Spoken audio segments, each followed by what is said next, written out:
Well, oh, hello there.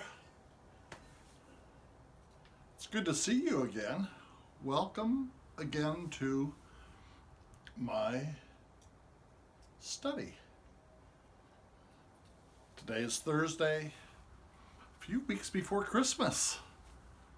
I hope you're having a good time getting ready for the holiday. Welcome to Santa's studio. Remember, only you are allowed here to be with Santa, to visit, and to have our little chat. And for Santa to share some things with you that no one else gets to see unless they tune in to watch. You can see Santa's videos here on my YouTube channel called Santa Jeff Claus. Santa Jeff Claus. You can see these visits that we have. Watch them anytime. But Santa also does a reading series for children or adults. Santa reads stories, Christmas stories. And you can find those videos here as well. You will also be able to find this video a little bit later on, tonight or tomorrow, on Santa's Facebook page called I Believe in Santa, Ho Ho Ho. I Believe in Santa, Ho Ho Ho.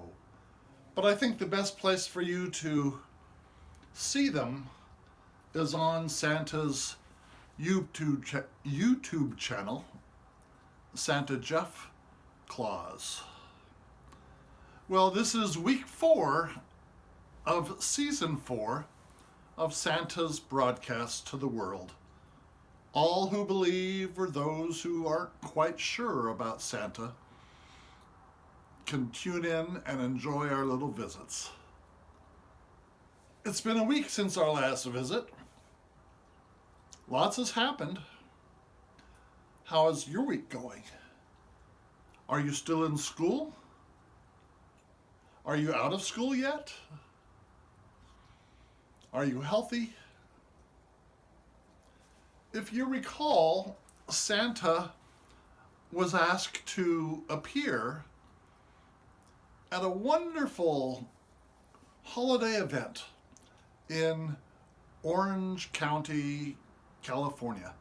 That's near Los Angeles, in a place called Laguna Beach. And for the last several weeks, and for the next couple weeks, I'll be appearing on weekends, Saturdays and Sundays, until December 19th, where you can come and enjoy the holiday spirit, lights and lots of things for children to do, and petting zoo and playhouses, and you can see me, Santa, and take photos with me. There's live music. There's a marionette performer. There's all kinds of wonderful, fun things for families to enjoy.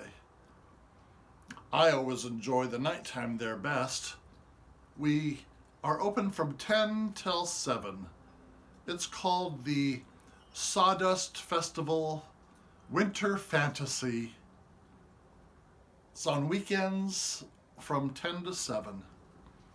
Come down and enjoy a wonderful time, just yourself or with your family as well.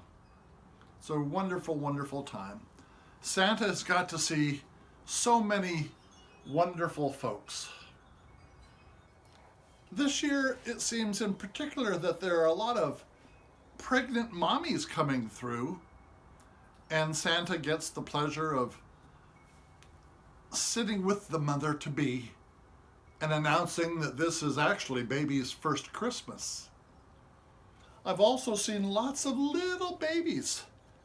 Last week, a little child came by, 2 weeks old, and Santa has had the chance to hold these little babies and take lots of photos to make the parents happy. Santa sees probably 600 or 700 children and more adults. Santa isn't just for children, he's for adults as well. Adults come by and want to take photos with Santa, and we have a nice visit. And in fact, last year, I think it was, some of you said, Santa, you read to us these stories, but do you have any other stories that you have experienced that you can share with us? And so right now I'm going to share two. Last week and the weeks before, as I've been at this wonderful event in Laguna Beach, some folks come to Santa and they're not quite sure if Santa's just for children. And they say, oh, I'm too old. I'm too large to sit on Santa's knee. I'll break your knee. And I tell the story that I've had football players sitting on Santa's knees, and it's okay. And that you're never too old for Santa. A few years ago, true story, an elderly couple came to visit Santa. Husband and wife. The husband and the wife said, can we take a photo with you, Santa? And I said I would be privileged to do that. The husband sat on one knee and the wife sat on the other knee. We had a nice little chat. The family had gathered around them and were taking lots of photos while we chatted. And they told me this story. The last time they had taken a photo with Santa was when they were 16 years old on their very first date.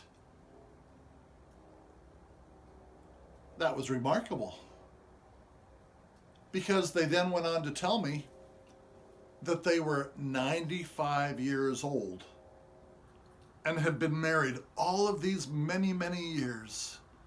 And here they wanted to have a photo with Santa. What an honor it was for Santa to take a photo with them.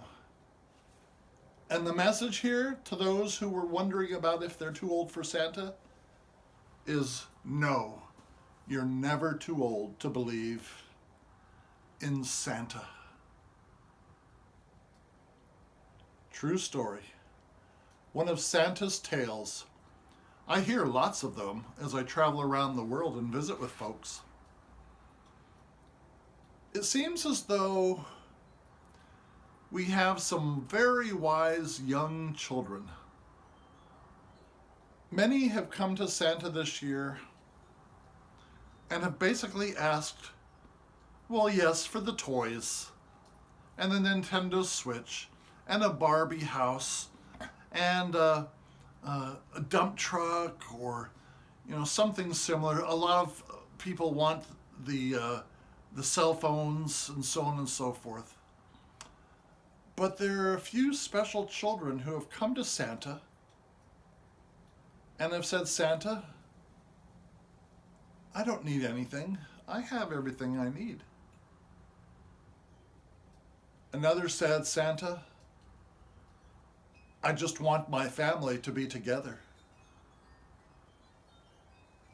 Another child said, Santa, I would like COVID, the pandemic, to be over and gone.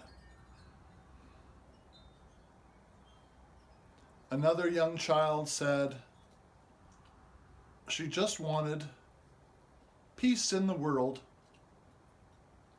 and children not to be hungry. These are true wishes that children have brought to Santa. Yes, Santa receives, I don't know where my stack is, but I keep track of all of the letters that you send to Santa, and I get stacks and stacks of letters. And they all have a list, usually that's very long, of toys that they want. Hold on one second. I think I see the stack. Let me go and fetch it. I'll be right back.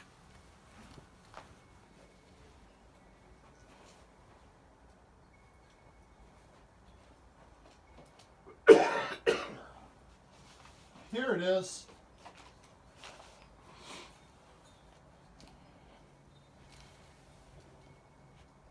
I'm coming back.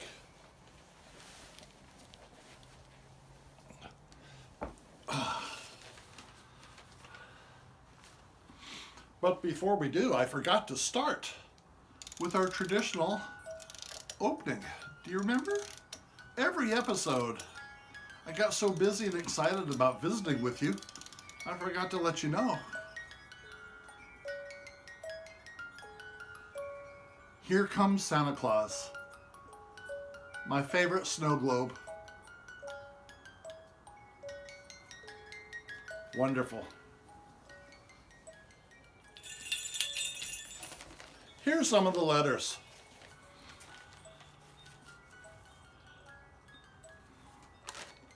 Children write them by hand, or they do art. And this is just on a piece of cardboard. A wonderful, wonderful work of art. Here's another full work of art. Look at Santa.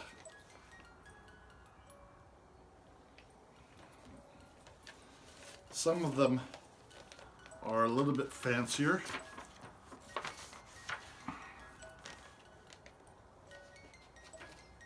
I keep all of the letters. Every single letter you send to Santa. Here's an organized one done on the computer. Here's one where a little 4-year-old had mommy help her write down details. I've been very good this year to my friends and my family. Here are some good things that I've done.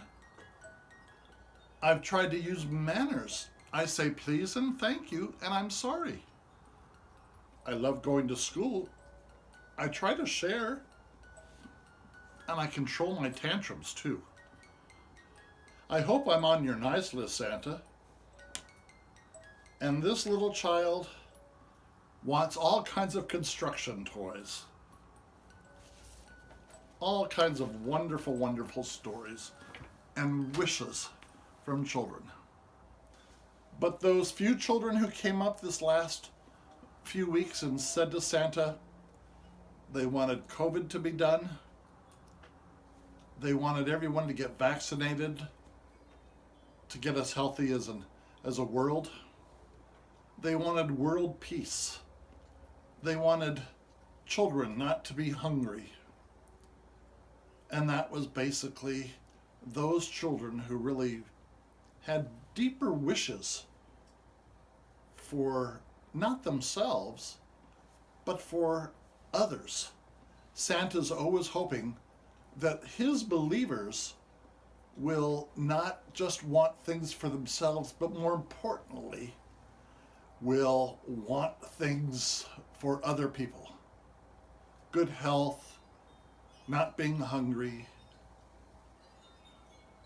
Those are the wonderful, wonderful Santa helpers, the special helpers, the special elves that I cherish and cherish and cherish. Well, before we conclude for the day, there's a couple things I'd like to share with you now as well. Each week, if you recall, Santa has been going down his list of items that he needs to be Santa. I've shown you my boots and my big belt and my belt buckle. I've shown you my big scepter that helps me guide the sleigh with Rudolph. Here's one other thing that I thought I would share with you. You may not be able to see this. Can you see this?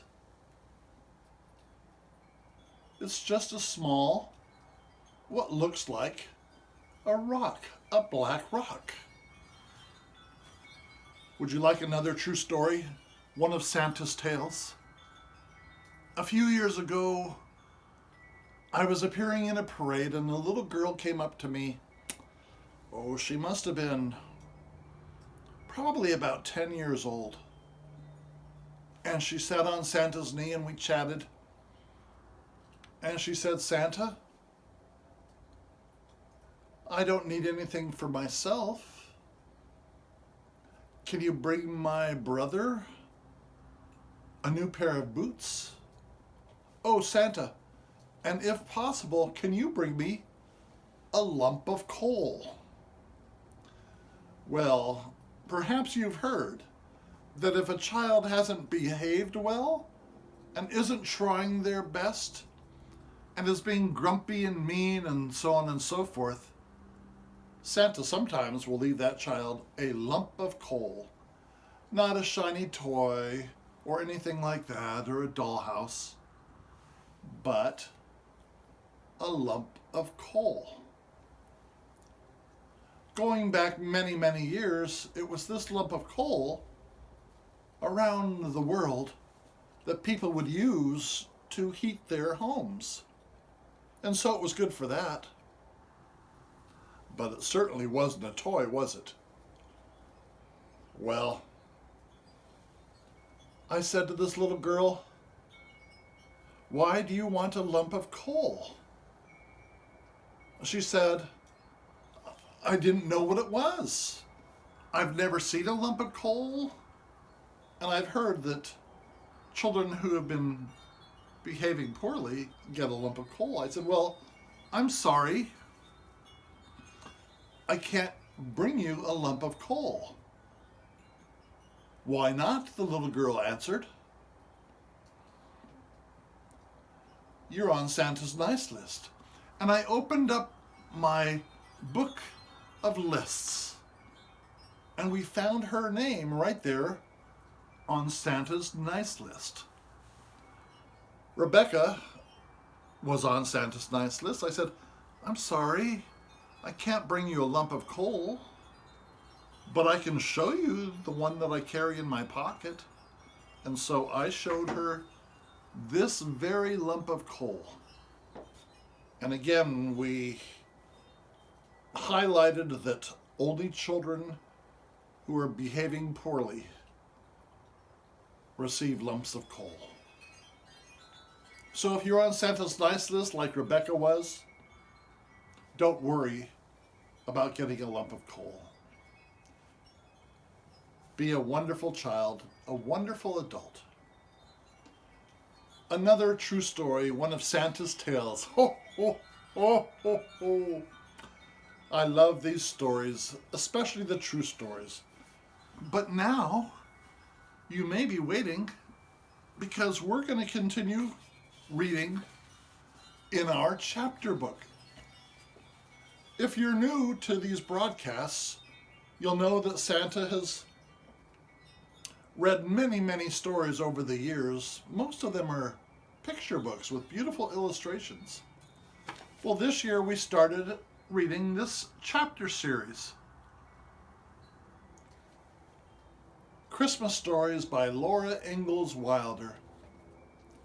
She wrote all of the stories that a TV series is based on, Little House on the Prairie. Maybe you've watched those. We're now on chapter 4. If you remember, in chapter 1, we introduced you to the characters, Pa and Ma and Laura and Carrie, and we followed them through Mary as well as the oldest, the first Christmas they had together on the prairie, the cousins coming to visit, and now we're on chapter 4. A year has passed. Christmas on the prairie, our second Christmas time. We were in the big woods. There had been lots of snow, but one Christmas there was no snow. Ma and Pa had taken Laura and Mary and baby Carrie and moved to a new little house far away on the Kansas prairie in the state of Kansas in the United States. Winter days on the prairie were short and cold. The wind whistled and the hard rain fell. Day after day, the rain kept falling, but still there was no snow. Laura and Mary stayed inside, close by the fire to stay warm. They listened to the wind and the wet sound of rain as they sewed on their quilts and they cut paper dolls from scraps of wrapping paper. Every night was so cold, they thought for sure they would see snow in the morning. But in the morning, they only saw sad, wet grass from the rain. Laura was afraid that Santa Claus and his reindeer could not come without snow. Mary was afraid that even if it snowed, Santa Claus would not be able to find them. They were so very far away in the middle of nowhere on the prairie. When they asked Ma, she said that she didn't know. What day is it? Laura and Mary asked her over and over. How many more days until Christmas? Laura and Mary counted the days on their fingers until there were only one more day left. Oh, the night before Christmas. Rain was still falling that morning. There was not one crack in the gray sky to let any sunshine through. They felt almost sure that there would be no Christmas. Santa only comes when it's snowing, they thought.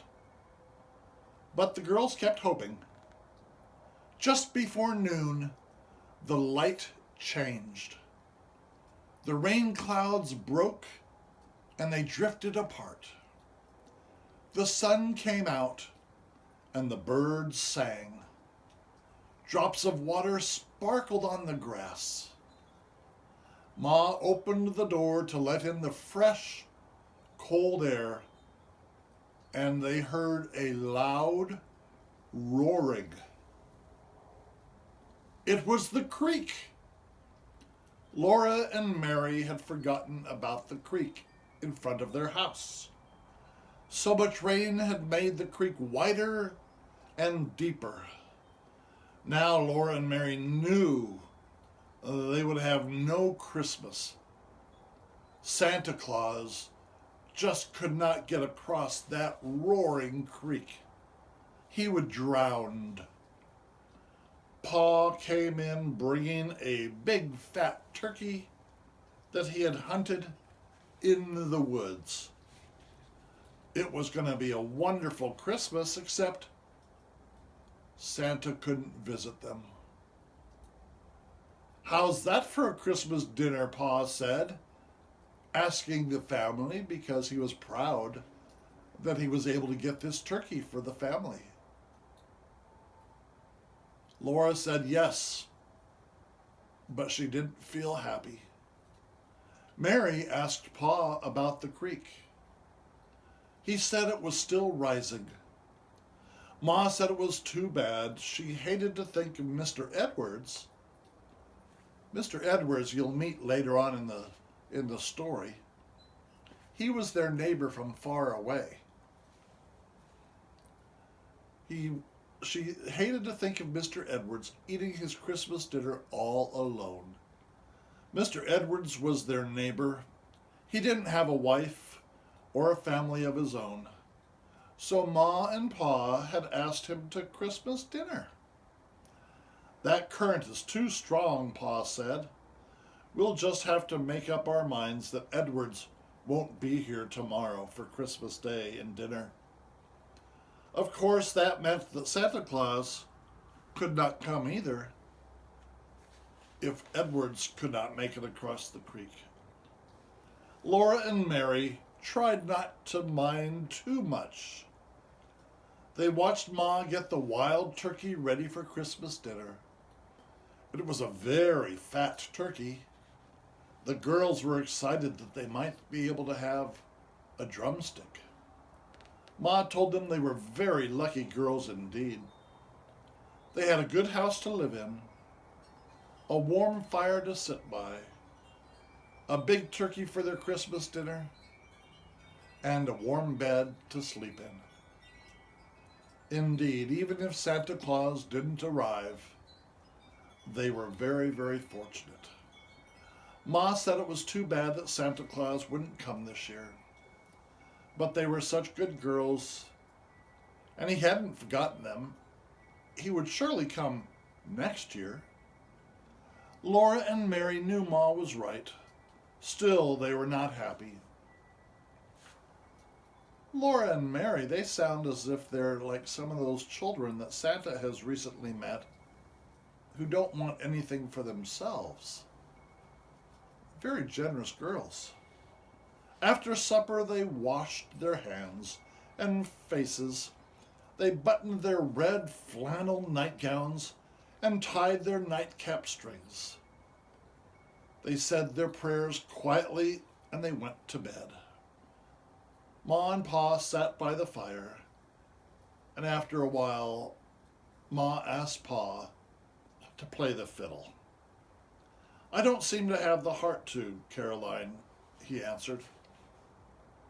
After a longer while, Ma suddenly stood up. "I'm going to hang up our stockings, girls," she said. "Maybe something will happen." Laura's heart jumped, but then she thought about that roaring creek, and she knew nothing could possibly happen. Ma took one of Mary's clean stockings and one of Laura's. She hung them at the fireplace. Laura and Mary watched her over the edge of their bed covers. "Now go to sleep, children," Ma said, kissing them both good night. "Morning will come quicker if you are asleep." Laura closed her eyes, even with the stockings hanging at the fireplace. It did not seem like this was going to be a very happy Christmas. And that's the end of chapter 4 for this week. Next week, we'll meet Mr. Edwards and Santa Claus in chapter 5 of our wonderful story. Well, our visit today has flown by, hasn't it? We've learned about You're Never Too Old for Santa. Remember that elderly couple who had first met when they were 16, and that was the first picture they had taken? And then they took another, the second, when they were 95. We learned about coal. We learned about Santa's appearances. We learned about you, my wonderful viewers, being able to watch these video broadcasts on Santa Jeff Claus. And we learned about wonderful children who have come to Santa and who've written to Santa. Very selfless, not selfish. Children who don't want things for themselves, but they want things for others. Good health, a loving family. And with that, I would encourage every one of you,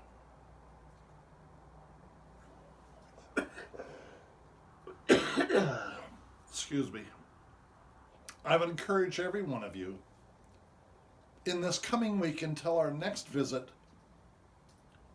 try to find a way to be one of Santa's special elves, one of Santa's special helpers. A kind word to someone, a helping hand, giving someone a hug, being kind, using words that are helpful and not hurtful. And so, my dear friends, I hope you have a wonderful week. Until I meet you again next week, blessings to you. Good night.